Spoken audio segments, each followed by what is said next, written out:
Reading with your kids. Hola, ni hao, konnichiwa, assalamu alaikum, shalom, mahaba, ciao, bonjour, namaste, Jumbo! Bienvenidos! Welcome, welcome, welcome.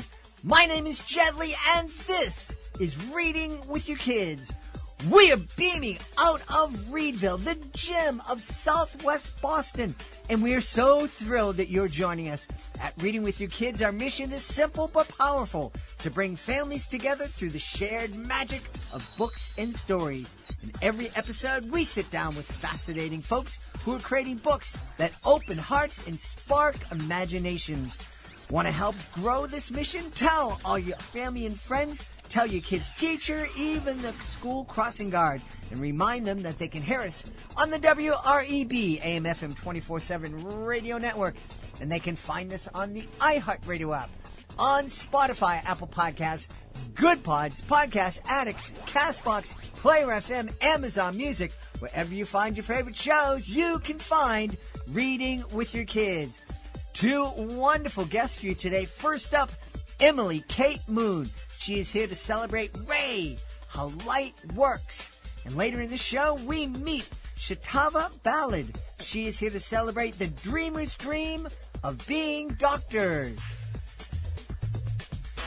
Hey, my friends, I don't think I'd surprise anybody by telling you that one of my favorite parts of the day is story time. There's just something magical about snuggling up with your kids, opening up a great book, and escaping into an adventure together. And let me tell you, that moment becomes even more magical when you're curled up in the softest, coziest bedding you've ever felt. That's why I'm thrilled that CozyEarth.com is a sponsor of Reading with Your Kids. Cozy Earth bamboo sheets, comforters, and pajamas are unbelievably soft, naturally breathable, and temperature regulating, which means there are no more sweaty nights or chilly toes. Even Oprah called them the softest ever, and I've got to agree.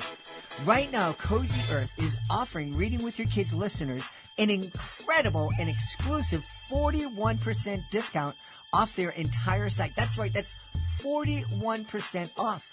So go ahead, create your own cozy reading nook. Wrap yourself and your kids up in something comfy, grab your favorite bedtime book, and turn story time to the best part of your day. Just go to CozyEarth.com and use the promo code READ at checkout to save 41%. Remember, that's CozyEarth.com, promo code READ. Before we invite our guest into the studio, I would love to invite you to visit a very special website. It's clownswithoutborders.org. Clownswithoutborders.org. This is a group that I absolutely adore. I am part of Clowns Without Borders, and I had the honor of being part of the 2023 tour of El Salvador. I had so much fun joining with artists from all over the world to bring a smile to people who really needed it and really appreciated it too. And we would love for you to join us as a monthly Joy Maker. The Joy Makers, they're a family of people just like you who love to laugh and make other people feel good. So please take a moment and visit clownswithoutborders.org and consider joining me as a Joy Maker. Join us right now from the sunshine state of Florida. Easy for me to say sometimes. Our guest is here today to celebrate her brand new nonfiction picture book. It's called Ray, How Light Works. Please welcome to the show, Emily Kate Moon. Hey, Emily, how are you? Hi, thanks for having me. Delighted to have you on. In this book, we are going to learn all about light. Am I right? That's right, and how light works. So tell us, what kind of things are we going to be sharing with our kids while we're reading this book? Well, light is such a huge subject. So we're telling this story from the point of view of a single ray of light. And that's our main character. His name is Ray. And he's going to take us through everything that light does on planet Earth. Very cool. Mm-hmm. Yeah. We're going to learn about colors, and we're going to learn about energy, and we're going to learn about how light it transfers into food and how it powers all life on Earth. So let's get into it. We're talking about energy. Everybody's familiar with solar panels, but I don't know if anybody is really, if folks really understand how that works. How do we get energy, electricity from the sun? Oh, it's pure energy coming straight from light. And so it's wonderful because we have ways of capturing it. Cells in solar panels is a way that we can capture light directly. And the natural way that we capture light directly is through plants, photosynthesis. So those plants are able to capture light, hold on to it, and then it gets spread among life on Earth in the form of food. Very cool. I bought my beautiful wife a grow light for her plants for the winter here in Boston. It gets kind of gloomy for a number of months. And she has this money tree. Yes. Just going insane. Yes. It's almost 6 feet tall underneath the grow light. It's like crazy. Yeah, money trees are fast growers, so it's really neat to watch a plant like that because they're literally just taking light and air and water and turning it into plant. It's amazing. Yeah. Now, these are kind of complex subjects. How do you share that with kids in a way that they can comprehend and don't get scared of? Yeah, that's kind of like my whole job, actually. And I think it helps that I'm pretty childlike myself. So when I'm learning a new subject, I like to ask the questions the way a kid would ask them. So like, well, what does this mean? Light is energy. Okay, well, what does that mean? Like for me as a human, and how am I living off of light? And how does light energize me or the things around me? And so when I ask the questions from a more childlike point of view, it helps me to transcribe it, to translate it for kids in a way that makes sense to them, because it's easier when it's taken in little bite-sized chunks. And my favorite compliment that I get from kids is when I'm done reading, they'll say, I already knew that. And I'm like, yes, I'm so glad that you feel so comfortable with this, that you feel like you already knew that. Because I introduced you all these great big concepts, but I told it in such a simple little way that you are totally comfortable with it now. In fact, you're so comfortable with it, you figure you already knew that. Yeah. And it's really neat. I get that every time I read, someone will raise their hand and say, I already knew all that. And I'm like, that's so great. I'm so glad to hear that. So yeah, it's really cool. Now, I have to tell you, I hear that all the time too. I've been doing educational magic shows now for decades. And a lot of times I hear, oh, I know how to do that trick. It drives me crazy because you don't know how to do the trick. No way. There's no way you knew how to do that trick. But I have a very kind response, and I'm like, oh, good. I do too. We have something in common. Yeah, exactly. Now, I understand that Ray is part of your Science Pal series. Yes. So the Science Pal started with Drop, and Drop takes you through the water cycle. And it's really fun. It was actually how the whole Science Pal started, was with Drop, because I moved to Florida from California and I wasn't used to all this rain. And I started noticing water everywhere. And I was like, gosh, it would be really neat to tell a story about water from the point of view of a single drop of water. And where does she go? What does she do? How many adventures has she had? And so it started sort of this loose adventure story. And then it got more and more scientific as I got more into sharing everything I could about water. I was like, wait, this is so cool. I could talk about this and that and how it gets trapped in glaciers for thousands of years. So Drop really developed when I made her more scientific.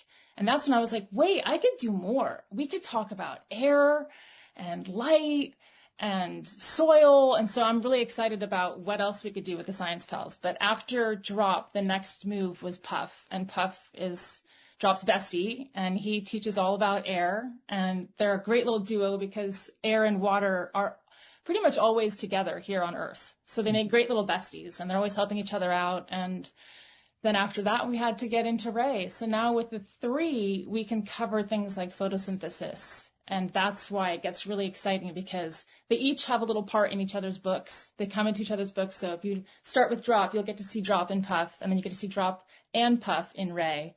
And they're showing how they all interact together and how the Science Pals are really building on each other to create life on Earth for us. I love that. I love that. Now, is your intention with the series to inspire kids to get into the STEM fields, or just be amazed at all the wonderful nature that surrounds us, or both?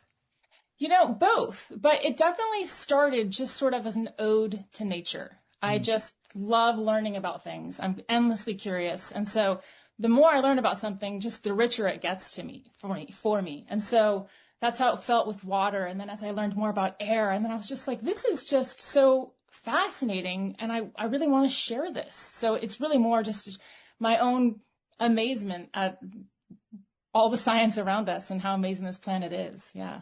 Now, do you have a background in science or teaching? I have a background in teaching, yes. And I've always loved science, but in school, I tended to be more towards writing and art.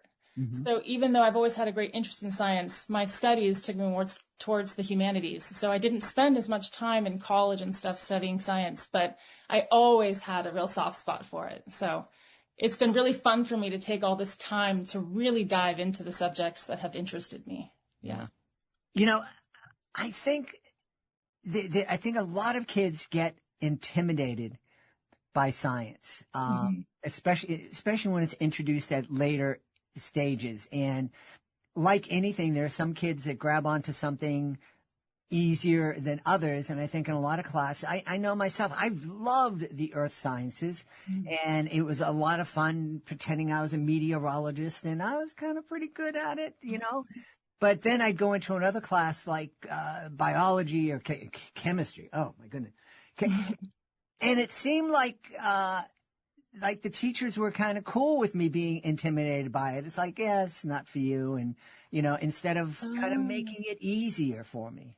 Oh, interesting. Yeah, that's sort of a fixed mindset is one where you're like, I've achieved this level and, you're going to have to really work to get here. But a growth mindset would make it more accessible to you so that you'd be more curious and you'd be more into learning and growing with the subject. It's really what I try to do is I want to make the kids understand that they can get this. This is really cool. And if I can start with really broad ideas, then they can get into the nitty-gritty of the chemistry and the physics and the biology of it later. But if they have a broad understanding of the way things work, I think it'll just make it all so much easier. I wish I'd had it. When I read these books, I'm like, wow, I wish I'd had these books. It would have made physics, chemistry, biology, all of it easier. Yeah. And, I imagine there's some people out there thinking, oh, man, introducing all the science stuff to 3 and 4 and 5-year-olds, let them, they're too young to be grasping this stuff. But all the 3, 4, 5-year-olds that I know are able to rattle off the names of dinosaurs and understand fossils and all. So if they can understand that stuff, they can understand photosynthesis. I can't say the word. Photosynthesis and the things that you're trying to explain to kids through your series. Yeah, and it's neat too because I made a point to not put anything too complicated in the book itself. So all the nitty-gritty science stuff where I'm actually getting into the names of complicated processes like transpiration and photosynthesis or fusion, for example, in the light book, none of that is actually introduced within the pages of the book. It's only on the end papers. So it's really nice because after the kids read the story, which is told in a way that's understandable with no big words and no big numbers. So once they learn the story, then they can really dive into the science if they want to get into the vocabulary and the more complicated science. So it's really cool because a lot of parents even come to me and say, your book was so cool and I learned so much in the end papers. And I'm like, yeah, they're packed full of stuff. So that's a fun way to do it so that the pages themselves aren't too intimidating. So this is a book that we're going to love reading with our kids over and over again. Yes, exactly. It's not information heavy. It's a story. It's an adventure that Ray takes us on through the pages. Yeah. So tell us a little bit about that story as I'm cuddled up with my child reading Ray. All right. So we'll start in space. That's where Ray starts. And Ray comes launching from the sun after being trapped inside the sun for thousands of years. And I don't even really get into that. But if the kid wants to dive further into that, they can learn more. And then the Ray travels through space and with his buddies has to get through the atmosphere. That's where we see Puff again. And then lands here on Earth and starts to immediately heat things up because that's what light does. and heats up water right away. And Drop says, hey, and then she and Puff start traveling around the world. And that's when Ray says, by the way, I power weather. Because of light, you all have weather. And so then Puff and Drop travel on, and then Ray says, and also I give you color. Everything you see is color, which is me, light. I am color. So then we learn about rainbows with Drop and Puff, and we learn about color. And then we learn about how the light enters plants and becomes sugar, which turns into food. And so we follow all of this happening, and then we get to enter the food chain. That's when we go to the top of the sea, and we filter all the way down through krill and fish and whales and jellies, all the way to the bottom. And then we go to a land scene where we actually get into the soil, and we go down where the decomposers are, and we turn into coal and oil. And then we go to the very end to a camping scene where we show all the kids playing together, and we say, look at all the ways that you're enjoying light. You get to have a campfire. You get to watch the moon where the light from the sun just bounced off of it. You get to eat food. You get to do all of this, and it's all from light. And oh, the possibilities. And then it ends with a dark nightscape. And you realize that every moment you live, you're turning light into you. Awesome. I shared with Emily before we started. She was worried about the lighting, and I said, well, we don't use the audio, so no worries. And I really wish we were using the video, because you, as you were telling us the story, you were kind of like dancing, and you were so happy, and there was so much, it was like light was emanating from Emily Kate Moon. It is a fun story, though, because it really is what light does. And I just love learning about that these photons are coming into our planet. They're so lucky, by the way. For a photon to land on Earth is so rare. Most photons just whiz off into space forever and never touch anything. So it's so special for all of us. Photons get to turn into life, and we get to see things and be here, and it's just wonderful. So it's a fun story, because it really makes me reflect on how amazing it is to be here. Absolutely. Just, I think if my kids were still 5 and 7 years old, or 5 and 3 years old, they're now 29 and 32, it would be so much fun just thinking about, the light starts in the sun. Yeah. Well, that's like a mile away. No, it's like billions of miles away. And, just taking that journey and how long it takes for that ray of light to get from the sun to get to us here, and how it something from so far away can be so hot and have such an effect on us. I just have so much fun with this book, talking to my kids about that. Yes. Yeah. And, even after writing these books now, I just view life differently. Sometimes I'll stand outside in the sunlight and just be like, that is so crazy that star so far away is providing so much light energy. I mean, like, this whole planet is glowing because of it, and we're all alive. And right now, if I stand out there for even a few minutes, it will burn me. Like, it's just amazing that it's so powerful. Yeah. So I love thinking about that. It's really changed the way I look at life. It's fun. Very cool. Boy, the sun is powerful. I'm up here in Boston. I'm melting. I took my hike today, and you're lucky you're not in studio with me, because I really reek. The sun did a number on me today. Yeah, these summer months are hot. You can really feel it, the sun's heat. Yep. So it sounds like you, because you're studying writing and arts in college, that this was writing was something that you've been thinking about for a long time. Yeah, I've actually wanted to write and illustrate children's books ever since I was 8 years old. Really? Yeah, an author came to our school, and I loved children's books. I loved the library, and I particularly liked picture books. I liked the way they worked together, the art and the words. I loved Where the Wild Things Are. That one really kind of scared me and intrigued me, and I was just kind of amazed that you could make stories like this and that they would get out there in the world. And then this guy came to our school, and he was reading a story. I didn't know who he was. I still don't actually know who he was.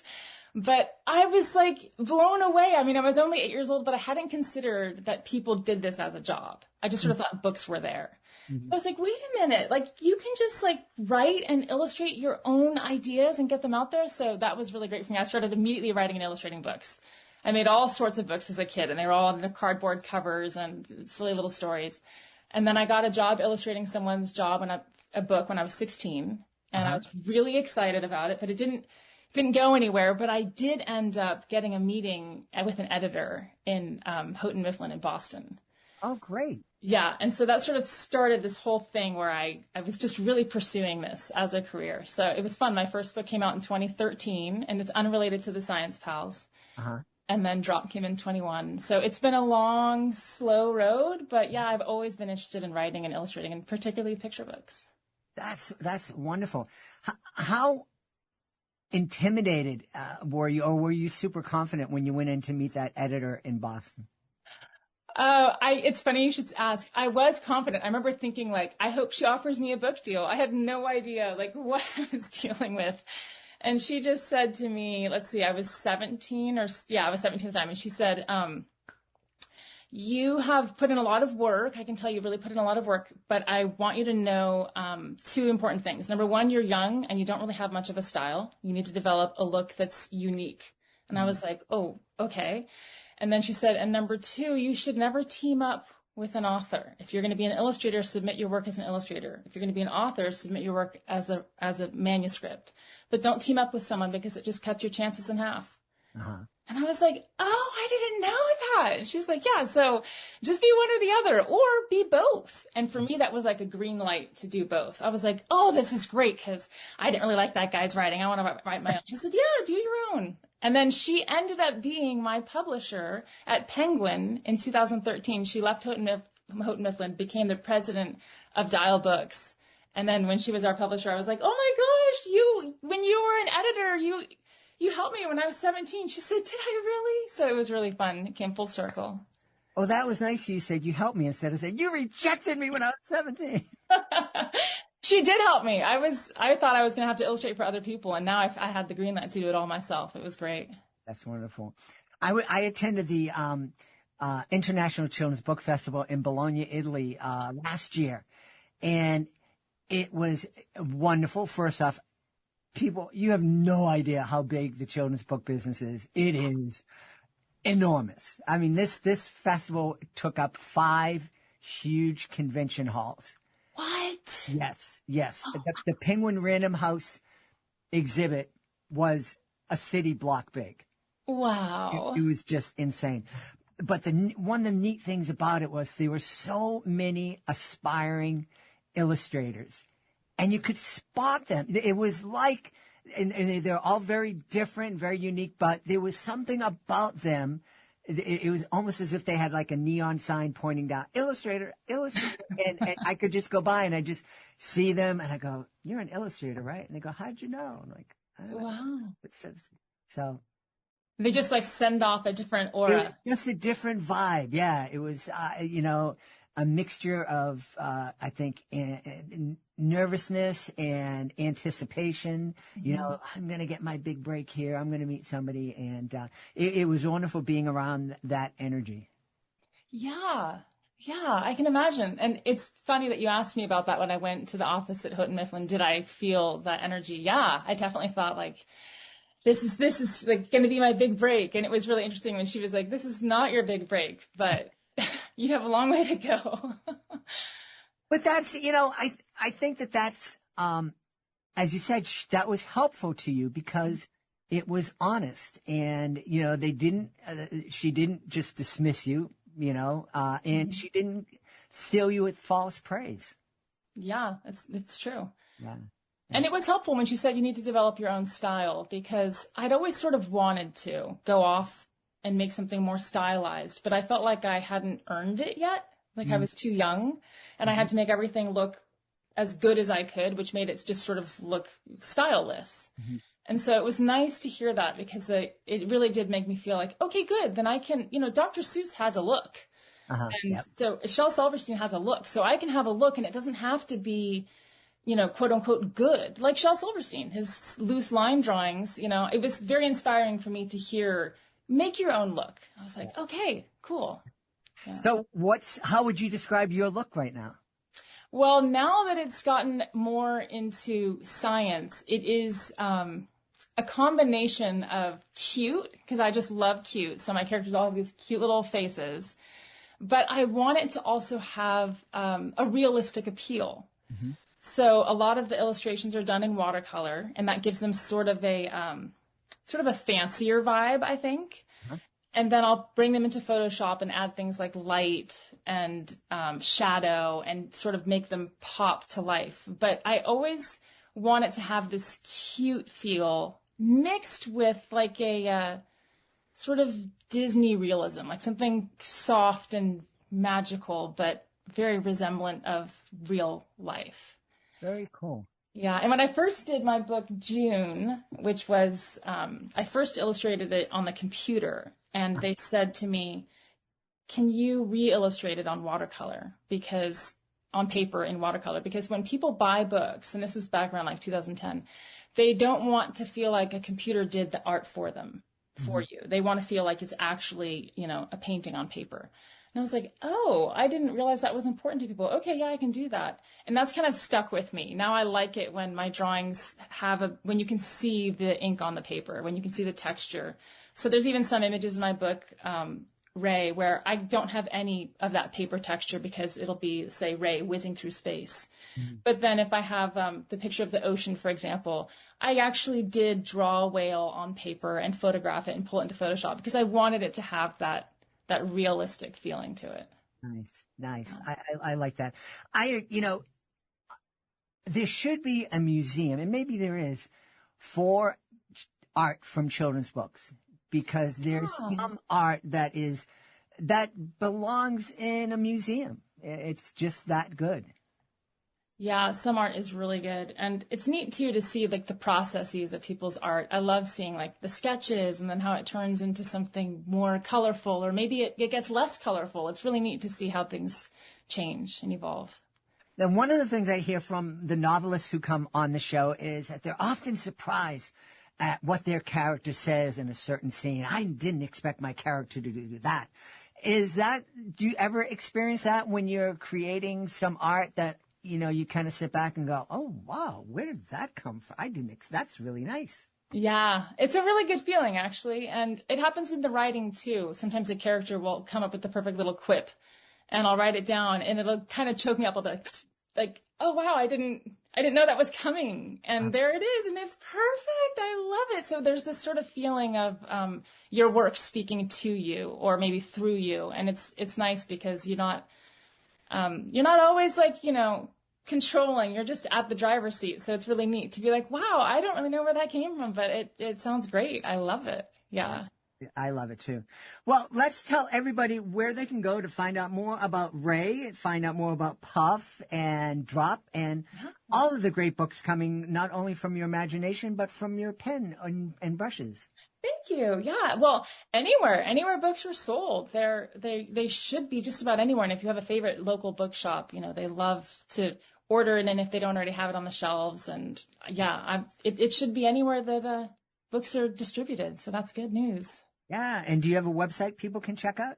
Yeah. You can go to emilykatemoon.com. Okay. And learn a little bit more about me and my books. It's not packed with information yet, but I would like to start adding more little stories and things. And then also on Instagram, you can find me at emilykatemoon.books. Awesome. And maybe you pick up a copy of Ray and read it with your kids and send Emily a picture of you and your kids loving the book, and maybe she'll put it on her website because she's looking for content, How did you know, Jed? Exactly. I'm a mind reader in addition. I would love that. I would love to see people getting to interact with my book, because it's actually one thing as an author that I don't get to see people interacting with it unless I'm reading to them. Mm-hmm. So for me, it's a real gift when someone sends a photo or just a little note and says, loved your book. I'm like, oh gosh, that feels so good. Thank you. So yes, thank you for encouraging that. We've had a great time speaking to the author of Ray, How Light Works. It's a nonfiction picture book from our guest, Emily Kate Moon. Hey, Emily, thanks so much for being part of Reading with Your Kids. Thank you so much. Are you looking for a creative way to bond with your kids? Let me tell you all about Drawing with Your Kids, the ultimate destination for artistic adventures.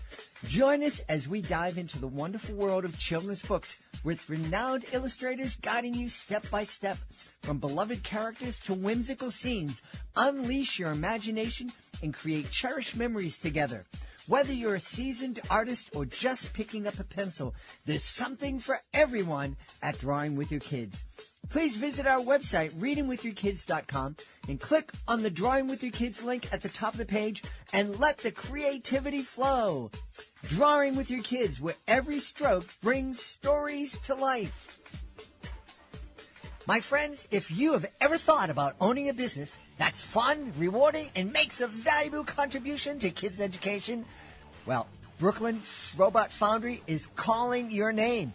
I recently met Jenny Young. She's the founder of Brooklyn Robot Foundry. And let me tell you, she is incredible. Her passion for getting kids excited about STEAM, that's STEM plus art, it's contagious. I'm telling you. This isn't your average kids program.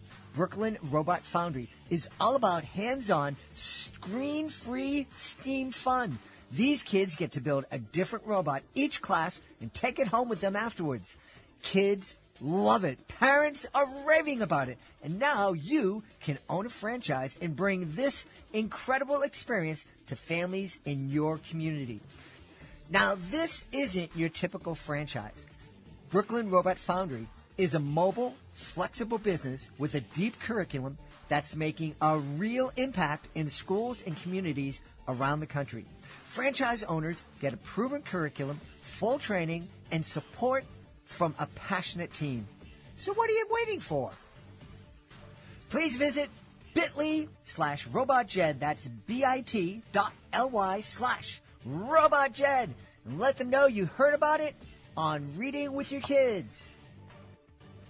Join us right now from the beautiful state of Tennessee. Our guest is here today to celebrate her beautiful picture book. It's called The Dreamer's Dream of Being Doctors. Please welcome to the show, Shatava Ballard. Hey, Shay, how are you? Thank you so much. I'm fine, Jed. Thank you so much for having me. How are you? I am delighted to have you on. I am so lucky. This is such a great job. It's not so much a job because we don't really make any money, but it's such a fun vocation. I get to meet great people like you and create content with some really imaginative people. And so I'm really excited to celebrate books like The Dreamer's Dream of Being Doctors because it gets kids dreaming about what they want to do. It does. And I wanted to say, when I took the time to read your webpage, when I first looked into reading with your children, it was exactly why I wrote the book. Your inspiration about getting children to read with their parents, to interact and learn through using their imagination. That was a lot of what I wanted to put into this. This is great. Now, before we get into the book itself, I read this, it was a number of years ago. I told Shay before we started that I did educational magic shows at schools around the country for 35 plus years. And I was on the road and I read this study that said kids who have dreams do better in school, they're happier, they're healthier. And I thought to myself, what kid doesn't have a dream? That's silly. Everybody dreams. And then I thought, well, let me take a very unscientific poll. So for the next week or so, when I'd start my show, I would just at one point ask the kids in the audience, how many of you kids have dreams? You want to grow up to be this, so you want to be just raise your hand. And I never had more than 60% of the kids who raised their hand. And I was shocked to see that there were a lot of kids who didn't seem to have dreams. Exactly. And it's strange because a lot of kids, you would think a lot of us take the time to sit around and play make-believe. Mm-hmm. And act out what we're going to be. We pretend to be doctors. We pretend to be teachers. I know I spent a lot of time doing that with my siblings. Mm-hmm. And at some point, we all use our imagination to see ourselves as something. And I don't think, some kids don't think what they're thinking about is a dream. Oh, okay. You know, it could be something they like that's a Mm-hmm. hobby. And to them, it's just a hobby. Mm-hmm. They don't see it as a, because it's not a typical career path, what we see. And in the Dreamers series, I'm going to dive into that, the different types of career paths that kids can see themselves. When I sat down and was asking my children about what they wanted to be when they grew up, Mm-hmm. my youngest said, I want to have a daycare. She loves babies. She loves kids. And I said, you know what? That's a career path. A lot of people don't think it's a career path, but child care providers, that is a real career. We need child care providers. Mm-hmm. I said, so mom's going to write a book about all the different people, whether it's daycare or pre-K or a nanny or whatever, these people that help us interact these kids, but more so showing people that, showing children that the things they see or imagine themselves as kids can be their dream. Mm-hmm. My daughter likes kids. Yeah. A lot of people dismiss that as, oh, you're going to have babies. But no, she genuinely likes kids. Mm-hmm. And so to ignite that passion in a child, to see themselves reading a book and saying, that's what I want to be. Or even if it's a doctor Mm-hmm. or an engineer. The next book I wrote 3 books. It's a Mm-hmm. series of books. The first one is about the doctor, but the second one is about building a house. And it teaches children, it introduces Pete the plumber, Eric the electrician, and Henry the HVAC guy.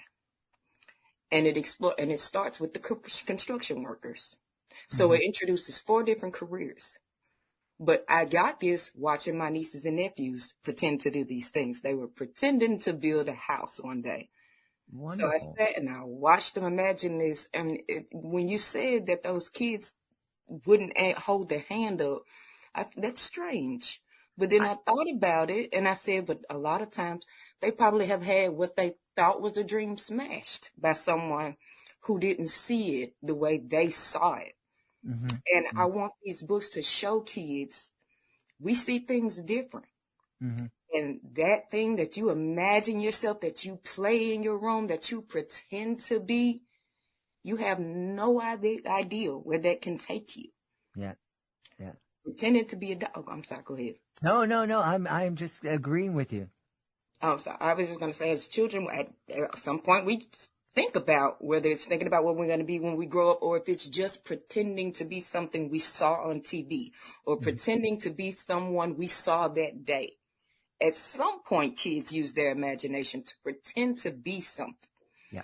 And so I wanted to get them to use that to learn in a fun way, Mm-hmm. and direct them, get them on a better path to figuring out what they want to be when they grow up. I love that. I love that a book like The Dreamer's Dream of Being Doctors can give kids who, like me, grew up with not a whole lot of money and no one in their family that was a nurse or a doctor, and saw absolutely no reason to think, well, I could be a doctor someday, to help those kids understand they can be doctors. And I love that your second book is introducing kids to plumbers and electricians and carpenters. Right. Because those, we've talked here a lot about on the show. So many of us, when our kids are young, we say, you got to do well in school. You got to go to a good college. You got to go to a good, we don't say you have to learn, go to college if you want to be a doctor or if you want to be an engineer. And we discount the really important everyday jobs that people need, that people have. You can't live in a house if there's no electrician tending to your electricity, if no plumber treats the plumbing or put the plumbing in. Yeah. And we discount these things like they're because they're not the big university jobs. These are very, very respectable careers and trades that children need to know about. Not only that, get to knowing that anybody can work with their hands. My mom had 8 children. I watched mom, the oldest of those 8. My mom's a firefighter, by the way, now. All right. I watched my mom with 8 children learned to do it. And it wasn't I'm independent, I can do it, I don't need anyone. It's, I can do it because it needs to be done. I watched her teach my brothers and us the same skills equally because it simply needed to be learned. Yeah, yeah, yeah. So important. And, you know, the thing about the trades is I don't see AI taking over the job of a plumber or an engineer, a plumber or an electrician anytime in the near or distant future. They don't have the hands. You have to teach about these hands. And like I said, the book starts with the construction workers. It introduces the dream, first of all, of owning a house. Yeah. When I wrote that book, they were building 2 houses next door. And my son, who's on the spectrum, he was so fascinated by the trucks. So they would let us come over, and then one day the guy let him sit in I don't know what to call it, but he let him sit around while he rolled around to lay the foundation. But that was what inspired that book. And as I sat there and watched, I would ask them questions about that, and my son was more and more intrigued. But I took that, started with the construction workers, building the house, explaining it. We bring in the electrician. Like you said, those are 4 careers that a child, hopefully, who's reading it can say, my dad does that, or my uncle, my aunt does that. My cousin is a plumber. So I want these to be not just jobs that, like I said, it takes a long time to be a doctor. I went to school just to be a medical assistant, and it didn't work out because of my own medical reasons that also inspired the book. But it takes a lot. But some people don't have that. But some people are just so good with their hands. Me personally, can't do it. So I respect the trades. Can't do it. So I definitely respect it and want to show kids that to respect these things, but also love them and embrace them and teach them that these are, like you said, the job that AI cannot take from you. Absolutely. Now, where did your dream of becoming a children's author come from?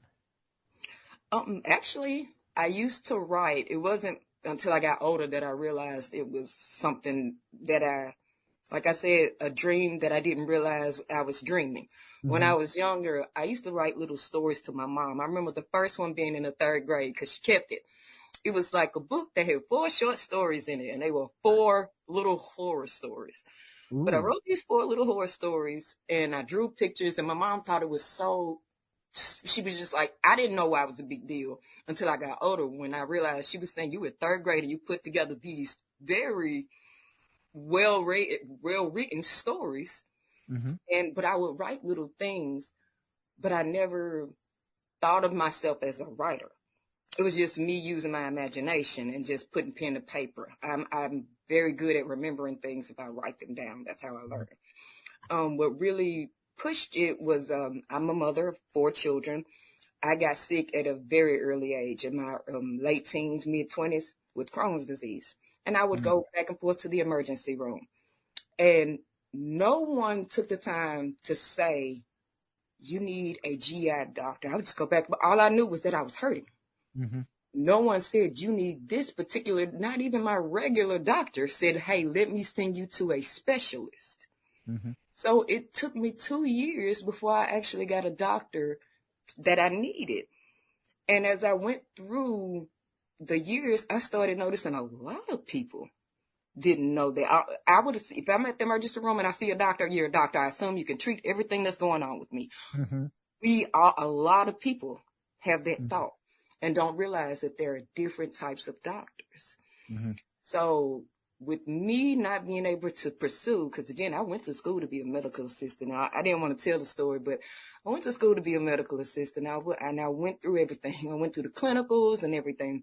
During my internship, I've got Crohn's. My intestine was compact. I had an obstruction in my intestine. So I went into the emergency room. I was there for a week and a half. Got out, I came back to school probably like 3 weeks later, and staples still in my stomach. And they told me that I had to start back over with my clinicals. And I didn't have the money to pay for it. So I was heartbroken because I really put in the work. And I wanted to be a medical assistant because of everything that I endured going through the medical process. And so after getting myself better, my son, my oldest son, in 2019, my son's kidney shut down. And they didn't know why. We rode to Nashville, and they told me my son had something called C3 crescentic glomerulonephritis, also known as Juno, right? But this is what got me with it. They told me that they only have 50 to 60 confirmed cases of it in America, and my son was the only pediatric case they had ever seen here. Wow. So then so I learned about a GI doctor. I had heart issues because of my Crohn's, and a neurologist because I was having seizures. Now I had to meet a kidney doctor. And while my son was going through dialysis, his heart filled with fluid. So then they told me on top of needing a kidney transplant, he needed a heart transplant, which he got both March 2020, literally when everything shut down because of COVID. Oh my goodness. All of this is happening at the same time.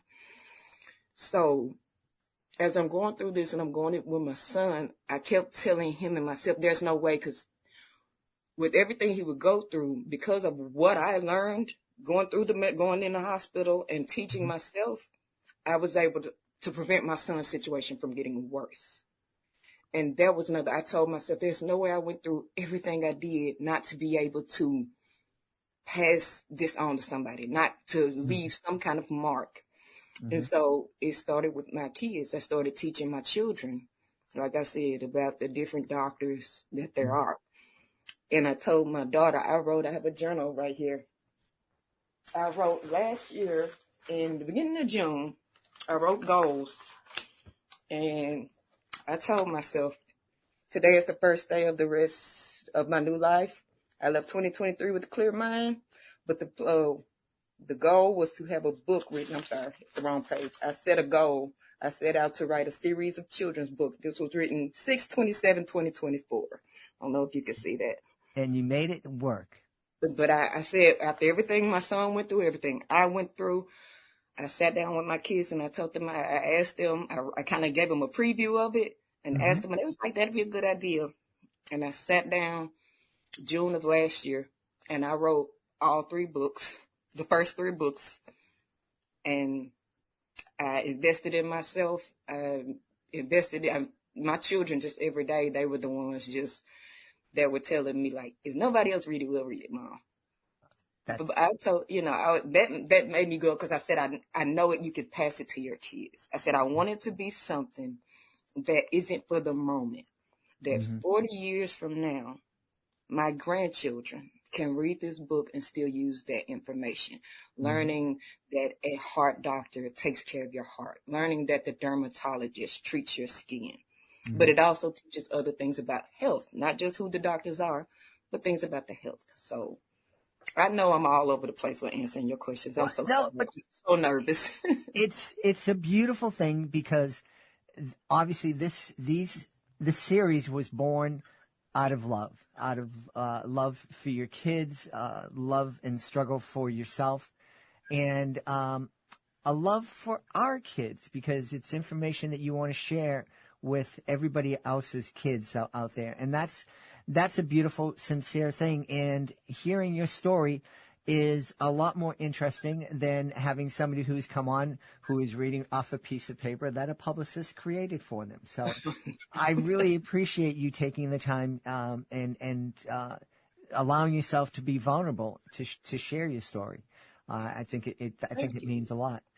Now, you mentioned the first book is The Dreamer's Dream of Being Doctors, and the second book we meet the carpenters and the electricians and the plumbers. What about book 3? You said you have 3 books written.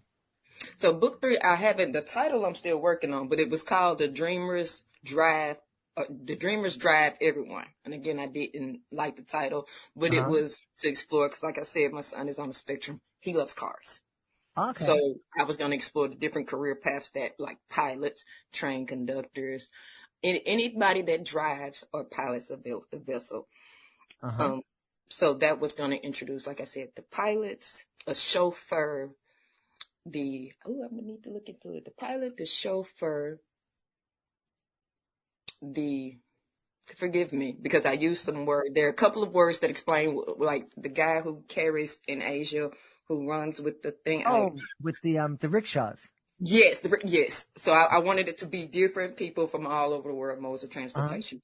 But it goes into explaining how those modes of transportation must be. Like with the bus driver, Mm-hmm. it teaches the kids to be cautious when driving. People can be coming on and off, and it goes over the regular bus versus the city bus. And that on the city bus, there may be a disabled individual.